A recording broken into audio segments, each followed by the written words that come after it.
Welcome to ASA Central Line, the official podcast series of the American Society of Anesthesiologists, edited by Dr. Adam Stryker. Welcome to the Central Line podcast. I'm Deutch, your guest host for today's episode, and I'm here with Dr. George Tewfik, who's the guest editor of the September Monitor. We're going to discuss the evolution of patient communication, which is a topic that is always pertinent to ASA members and physicians and always worthy of our attention. Dr. Tewfik, welcome back to the Central Line podcast. Thank you for having me. So we'll start off with introductions. Just tell us a little bit about yourself. So my name is George Tewfik. I'm an associate professor of anesthesiology at Rutgers, New Jersey Medical School in Newark, New Jersey, where I'm the director of quality assurance and clinical informatics. I am on the ASA Monitor editorial board, as well as the CME editor for anesthesiology. And I'm on the ASA committees for practice management, patient safety and education, and quality management and departmental administration. Let's look a little bit into an issue that some of us might find a little triggering, as they say. The idea that as anesthesiologists, we only work with patients that are asleep, and or that we preferentially gravitate to this specialty because we really don't like talking to people. We all know that that's pretty much not true. Let's talk about the importance of patient communication for anesthesiologists and to educate ourselves and others. And why is it important to talk about in the community, medical and otherwise? So the issue that you just mentioned was the crux behind this issue and a lot of the related articles. It's one of those things that I'm sure any practicing anesthesiologist has heard. Oh, you're in anesthesiology. You must not like talking to patients. You must like that your patients are asleep. And it's one of those things that it shows a fundamental misunderstanding of our specialty and the importance of communications within it. I actually think it's counterintuitive to think that we don't need to communicate effectively with our patients. And it actually makes the importance of communications with our patients even more important. If you think about someone who's got a clinic or an office and they spend years building up a rapport with a patient, seeing them multiple times in their office, or they bring them to sit down and chat and talk, they can build a relationship over the course of months or years. But for us, we need to be able to build a relationship and establish that rapport that's often built over in years in 5 or 10 minutes, right before bringing a patient back to the operating room. So I think it actually magnifies the need to communicate to the best of our abilities with our patients. And that's why it was so important for us and, the authors who directed the pieces in this issue to talk about the importance of communication with our patients. That's well said. And you kind of focus in on the preoperative conversation where we have just a very limited amount of time to make a big impact. Obviously, this is a very important and yet a daily routine for us. Talk to our listeners about the importance, as you see it, of this conversation or conversations, right, that we have multiple times in a day or in a week or whatever, and maybe some tips or things that they should keep in mind when they're taking part in these important aspects of communication. So I think it's really important to remember that we very easily fall into routines. I know that I've got my standard spiel that I give to every single patient, the salient points that I always want to hit with each particular type of surgery. And then walking them through the plan becomes a routine thing. And I find myself over and over again repeating the same conversation. The thing is, though, we've got to remember that as routine as it is for us, that might be the first time that patient is having surgery, the first time that patient's having anesthesia. And this could be one of the most, terrifying points of their entire life as they're about to put their lives in our hands. So it's really important to remember that the patient does not necessarily understand what we're saying, that they might be scared, they might have anxiety, and they really need to be reassured in those moments that the person that they're putting their life in their hands really is caring for them and will do their job to the best of their ability. So it's often not even just the words we say, but it's about your overall attitude, your body language, the tone that you present with, and then actually feeling like you're there. So if you're giving this routine conversation over and over again, and you're just kind of looking up into space, they might not even feel that your presence is there with them in that room. So it's really important to be very intentional with what we say, very clear, and to show them compassion, to really put yourself in their shoes and understand that this could be a really, really scary experience for them. And as routine as it is for us, this is not routine for most people. I think you bring up another very good point there. Again, we do this every day, all the time. And especially when we're dealing, with patients for low risk procedures, we're kind of like, in our head, oh, there's nothing to this. But the patients don't see it that way. You have to look at it from outside our situation into a layperson's perspective. So I think that's a very good point. Some patients, however, unfortunately, may bring to this interaction and this conversation issues that are troubling, whether it be prior trauma that occurred in their life, prior medical experiences that were very traumatic, barriers to trust from being lied to, or feeling like they got a raw deal from either the medical establishment or whether from anesthesiology or not from anesthesiology. Obviously, this creates barriers to proper communication. How do you deal with this situation? What advice would you give?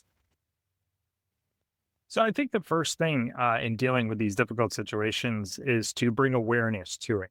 If you've got a patient who you might have gotten alerted that has some sort of trauma or associated medical issue, understanding that you might not be able to treat that conversation like you do other conversations is really the first step, and recognizing that and giving the patients the empathy that they deserve, to understand that not just is this a surgery that in and of itself could be scary, but that it's bringing up all these different traumas and barriers to trust that they already have and bringing that stuff to the surface. It's one of those things before editing this issue and recruiting one of the articles in it that specifically talks about trauma-informed consent that I knew of, but I didn't really give too much thought to. I remember a patient that I was told was an assault survivor several years ago coming to us in the operating room. And I remember running to my office and Googling how to talk to someone who had suffered that kind of assault. Luckily, the surgeons that were taking care of her made sure to alert everybody about it. And it was one of those things, I remember reading it in the patient's history, but didn't really think about it too much until we were all talking about it. And it really, you could feel the empathy from all the different providers to make sure that that patient got the care that they deserved. So again, I think a lot of times awareness in and of itself is a major first step that really does help to navigate these difficult situations. But then there's other things that we could do, like ensuring that the patient feels the transparency from us when we talk to them. I'm the anesthesiologist and I'm the one who's going to be putting you to sleep and taking care of you or doing the nerve block or doing the epidural and what have you. It's one of those things that a lot of times when our conversations become routine, we just forget. You got to introduce yourself. You got to say what your role is. You got to mention if you're working in a care team model that there's going to be someone else. Oh, I just spoke to you, but someone else is coming to do my anesthesia. And then it's also really important, generally speaking, but particularly when someone suffered trauma, to remember that the patients have autonomy. Bodily autonomy is incredibly important, not just in difficult situations like these where patients have pre-existing trauma, but at all times. Patients get to decide what is or is not done to their person. And it's really important that we're having this conversation with them in those terms. So clearly you signed up to be a guest editor on this topic and you've done your homework, you've learned about it and you've lived it. So we're going to ask you to give some advice to our listeners. Sometimes, not often, but occasionally, we're in the situation where our communication is not a positive one in the sense that we have to deliver bad news, whether talking about bad outcomes, analgesia that can't be provided, a technique that can't be offered, all sorts of things. So give our listeners some strategies for the do's and don'ts in these scenarios, if you don't mind. Of course, it's one of those things that, you could try to prepare in your mind, but delivering bad news to patients or their families is incredibly hard. And again, a lot of times with these difficult issues, awareness is the first step. So recognizing that we're human too really goes a long way to effectively being able to navigate these situations. A lot of times it feels like going through medical school, going through residency, we're expected to be robots. devoid of emotion, forgetting that there's really a person on that operating room table and that they've got a family sitting outside waiting for them or sitting at home. But we're human too, and these kinds of things really do affect us. And not just the patients and their families, but we can take that trauma home. All the time I think about some of the worst outcomes that I've had, and I can still picture the patients' faces. And even more so than that, I remember the families' faces from those difficult discussions afterwards. And a lot of times it's not the good cases, unfortunately, that you remember, the 12-hour resuscitation that went well. A lot of times it is those cases that turn out poorly and they carry along with you. It's one of those situations where sometimes you need to take a deep breath afterwards and remember that this stuff affects us too. And a lot of institutions luckily have support systems in place to be able to deal with those situations effectively, whether it's a peer support network or behavioral health sciences resources. And sometimes it's not even something as formal. Sometimes it's as simple as talking to another anesthesiologist. And a lot of times, what you'll find is that person went through a very similar situation. And those kinds of things alone can help diffuse it. But again, coming back to the central point, we're human beings too. We go through these difficult situations. We're not going to be affected the same way as someone's family member, but we have empathy and we want our patients to do well. And when they don't, and things turn out badly and there's a bad outcome, we can't just necessarily be expected to jump right back into the next case as if nothing happened. Sometimes we need that time to process. We need to prepare for those difficult conversations. And people oftentimes really need to feel validated. So if a colleague goes through a difficult situation, has to give someone bad news, and you could see that they're shaken up, just acknowledging them and saying, hey, looks like you had a really bad case. I'm really sorry. That must be difficult. Now, people like to feel heard. People like to feel seen. And recognizing that really does go a long way to helping with otherwise very difficult situations. And while you were talking, I was thinking kind of about the contrast between us and the surgeons and proceduralists, which is, we do talk to every patient before, but we don't often talk to patients after. And they have to do this every time. Most of the time, it's just good news. Your loved one is out of the operating room, did great, and I'll come see you guys, or this is your next appointment, whatever it is. We're not practicing this because we don't do it often. And then when we do it, oftentimes it's an aversive situation, as you point out. This is really something we need to be intentional about. It also makes me think about the fact that, we do have occasional friction with our surgical colleagues, but you think about it, for example, there was the books that were written by the British neurosurgeon, Dr. Marsh, and I had never appreciated before reading that, how psychologically devastating bad outcomes are to a neurosurgeon. For example, someone that wakes up from surgery and can't speak or can't walk. And so the notion of difficult outcomes and problems and trauma being kind of propagated throughout the healthcare sphere and not just to the patient is a very robust one. And fortunately, we don't see that as often, but I can imagine when it comes, it must be difficult. So I'll end my monologue there, but I thought your answer was very thought-provoking. To move to a lighter aspect of this topic, can you talk to us about how you think technology will figure into the future of our ability to communicate with patients? So this is an area that's very exciting, but potentially could be fraught with difficulty moving forward. So it's very exciting to think about what the future of patient communication is going to look like.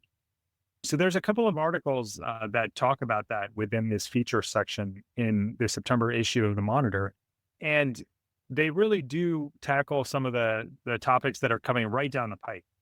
As we know, artificial intelligence seems to be the next big technology that's exploded seemingly everywhere. And we know for sure that it's going to affect healthcare in a myriad of different ways. The issue is how it's going to affect anesthesiology. And we're not really sure at this point. There's a lot of theories, there's a lot of speculations. We're not really sure how it's going to fit in, but it does have the potential to be a significant disruptor in how we communicate with patients.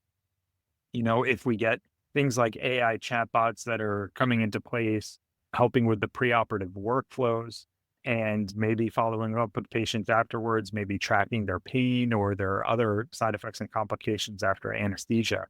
Another area that technology is almost certainly going to be affected by is the 21st century. which necessitates the release of medical information right away. So, how this is going to be implemented is the question of the day. Can a patient's family, while they're on the table, watch their anesthetic record, watch as medications are documented, or a surgeon scrubs out and writes a brief op note? Could the family be sitting there and actually watching in real time as documentation is done for their family members? These are the kinds of topics with technology changing so rapidly between artificial intelligence and all kinds of regulatory issues that could significantly affect how we communicate with our patients moving forward. Some of these kinds of things do sound like potentially scary or maybe even litigious, but if handled the right way, they really should be able to help increase the confidence that our patients have in our medical abilities and our ability to communicate effectively with them, and to feel like more of a two-way communication that doesn't just end after the patient rolls into the operating room, and have it be more of a continuous long-term relationship. So there's a lot of opportunities for things to evolve with technology to make patient communication better. But again, they are potentially fraught with liabilities, and they've got to be navigated with a lot of intention and thought. Yes. I thought it would be a light question, but I guess it's not. But I think you bring up a good point, though it seems daunting. We're looking for more transparency in healthcare, right? I should know how much a total joint is going to cost me at the surgery center versus this hospital A versus hospital B. And one would also think from an ethical standpoint, at least theoretically and philosophically, it's reasonable for a patient to want to know, how is my information being kept? What are they saying about me? What are my options going to be? Like, what is their thought process regarding my health situation?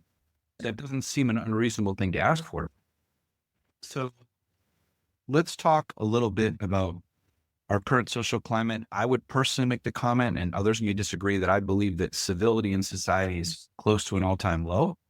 Obviously, this impacts us as human beings and as medical professionals, and of course, impacts our patients.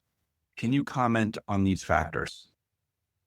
Yeah, absolutely. I think there's probably rarely a day in an anesthesiologist or other medical professional's life where social climate is not impacting our day-to-day ability to care for our patients and, move forward with our careers. I think one of the biggest issues confronting healthcare providers across the country the last few years is that of burnout. Rare is there a day where I don't get an article forwarded or a social media post talking about how anesthesiologists, physicians, medical providers are feeling burned out across the country. And what that does is it kind of reinforces how you might be feeling if you're already having a bad day and you read about how all your colleagues are having a bad day too.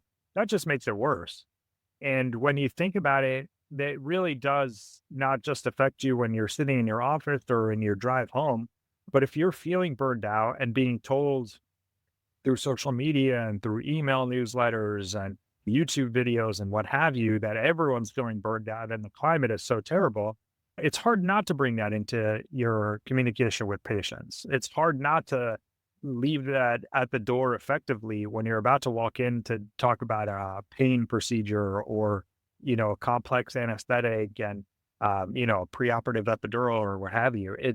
It's very hard to leave that kind of stuff behind. So we've got to remember that we're people too, and these kinds of things affect us, and we're not robots. We're not just able to leave those kinds of issues, emotional or empathetic, at the door. And it's very easy to bring those in. And at the same point, patients are getting bombarded with social media posts and YouTube videos and email newsletters as well. So you've got the issue of gaslighting that is very significant in the medical community, because the patients might feel incredible amounts of pain and they end up going to their pain physician or their primary care doctor and asking about their pain and not feeling listened to. And then maybe they get labeled in a certain way. And when they go to the hospital, people ignore their pain requirements. Or, you've got a laboring patient who's expected to be in a certain amount of pain, so they're not listened to. Or the patient after a surgery who the nurse or the anesthesiologist don't believe their symptoms in the PACU. So these kinds of things really do affect every mode of communication from the patient side and from our side as anesthesiologists and in the medical community. We've got all these external factors kind of chirping in our ears, whether consciously or subconsciously, when we go to talk to our patients and when our patients try to talk to us or to nurses or other staff in the hospital. It's hard to leave those things behind. And it's important because ultimately they can affect the medical care of the patient. You've talked a lot about the potential pitfalls and strategies of trying to, quote, get it right in our communication efforts. What is the cost if we don't get it right, we actually get it wrong?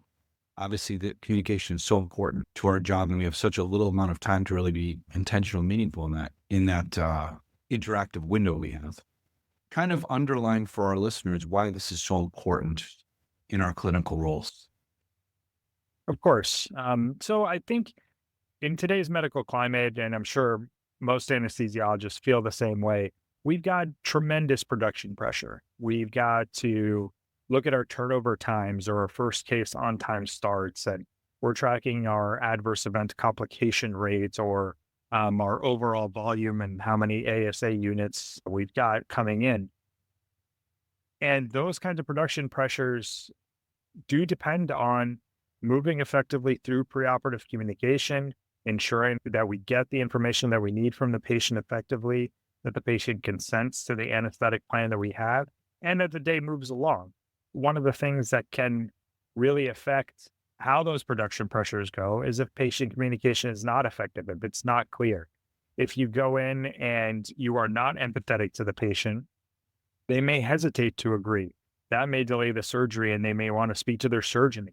They may get so nervous that they end up becoming emotional and that delays the surgery from starting. You might have a patient who gets delayed in the recovery room because they're not agreeing with what the plan is and communicating effectively with the medical team there. Or you've got a patient's family who gives difficulty to the surgeons as well as the nurses perioperatively because the communication is ineffective. At the end of the day, a lot of times the patient's medical care too, and it's not just the production pressure, can be affected. So you think about the patient who's going in for a large abdominal surgery, for example, and the best pain management option is a preoperative epidural. If you have a poor communication encounter with the patient and they don't agree to it, that patient's care might not be optimized postoperatively, and they may suffer all kinds of medical complications from the fact that their pain is not well controlled, all because that preoperative communication regarding that epidural, which was the best thing for them, turned out not well, and the patient did not feel heard or their concerns were not addressed.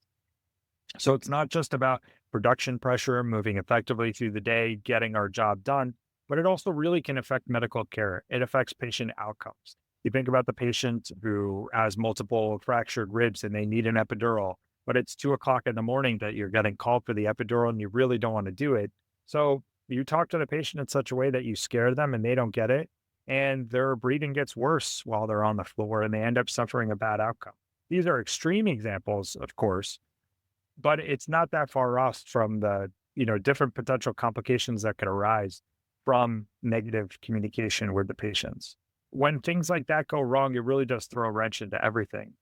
When you've got delays in the first case, it throws off the entire day's schedule. Or when you've got a patient who did not communicate effectively in the recovery room and you've got to go see that patient and spend more time with them. Effective patient communication, when done well, a lot of times fades into the background. A lot of times it's not something that you think about consciously, but when it's done effectively, it becomes the glue that holds the whole day together, the oil that makes the engine run effectively, and really does ensure that patients have a great perioperative experience, that the perioperative team is working well and effectively with us. Communication is so important. And, bringing it back around, when people say anesthesiologist, you must hate talking to people. We're part of a team. We're part of an anesthesia care team. We're part of a team with the nurses, with the surgeons. We might end up communicating with more people during the day than people of other specialties because we're talking to multidisciplinary teams and recovery teams and preoperative teams. And if you are not communicating effectively with those around you, it could grind your entire day to a halt and affect your patients' outcomes, satisfaction scores, and your ability to work effectively with your colleagues. Well, that's an excellent answer. And I think that all of the scenarios that he brought up, I can either think about that I've personally experienced or I've witnessed a number of times. So highly pertinent to all of us, and I think it will resonate with our listeners. We're coming to the end here. So before we finish off, I want to ask you, just tell us about your experience editing the issue.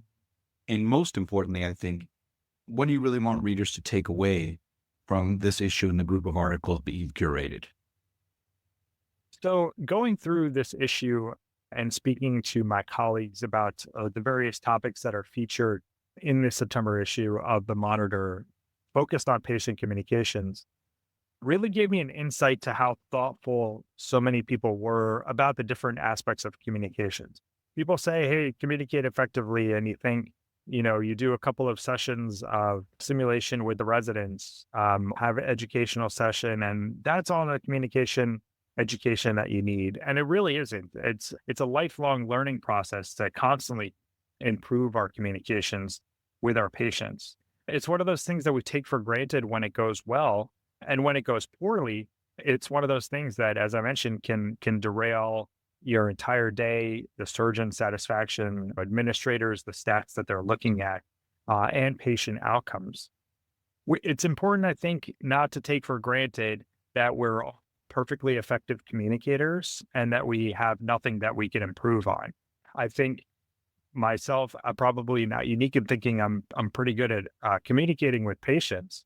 But as I started to read these different articles as they came in from my colleagues, I realized I have lots that I could work on. I have lots that I can improve on. And hopefully, as you read these articles as well, you'll see, there's areas that I can improve on as well. I can be more mindful of the patient who has trauma as they come into the operating room. I can make sure that the article that I read about how I'm so burnt out and how medicine is so difficult is not affecting me when I go talk to the patient. I can recognize that this patient who's screaming and yelling about pain may not feel heard from any of the other physicians that they've spoken to, and taking an extra 30 seconds to find out their story might be the thing that gets them to stop screaming at the nurses. So we could all improve our communication as effective as we think we are. And you might be one of those people who's never had a day thrown off from a patient screaming and yelling, not consenting to an anesthetic plan. And that's great. That really is wonderful. But there's so many potential areas that we could work on to improve our communication so that when the next patient comes in that has one of these difficult situations, we can effectively deal with it and hopefully bring to bear the fact that we easily can forget to put ourselves in our patient's shoes. We could easily forget to bring empathy to these encounters. But when we're communicating with our patients with great intention and with thought and care, we become not just better communicators, but better anesthesiologists. Well, I'd like to meet the anesthesiologist who has never had the patient that gave trouble to the nurses, was screaming and yelling, or refused the anesthetic technique. That person is welcome to please send me a postcard from whatever utopia they live in. This has been an excellent session. I hope our listeners appreciated it. George, it was great having you back on here. You gave a lot of insight and just a very, very thoughtful approach to the topic. For our listeners, thank you for tuning in. And for other information on this topic or other topics, we recommend that you go to asamonitor.org and you can visit there anytime. And please, we'd like to see you back for our next session. Take care. Hi, this is Dr. Deborah Schwengel with the ASA Patient Safety Editorial Board. Cognitive biases are a significant problem in medical decision-making. Flaws in judgment, rather than lack of knowledge, are central to diagnostic error. The most common types of bias are overconfidence, anchoring, and confirmation bias. Steps to mitigate errors due to cognitive bias could include raising awareness by defining and discussing the terms heuristics and bias, reflective practice and cognitive bias awareness, challenging your own biases, becoming a more critical thinker, and acknowledging that some unknowns are unknown. We must acknowledge the contributions of bias to our medical decision-making, embrace the opportunity to use metacognition techniques to think critically, be open to alternate analyses, and be reflective in your practice of medical decision-making. For more patient safety content, visit asahq.org/patient safety. Cultural competence is a key component to ensuring equitable healthcare. Explore ASA's Enhancing Patient Communication Program Toolkit to learn how anesthesiologists can better provide culturally competent care, and for tips on how you can communicate more effectively with patients in the limited time you have with them. To ensure better patient care, ASA members download your toolkit at asahq.org/made-for-this-moment. Subscribe to Central Line today, wherever you get your podcasts, or visit asahq.org/podcasts for more.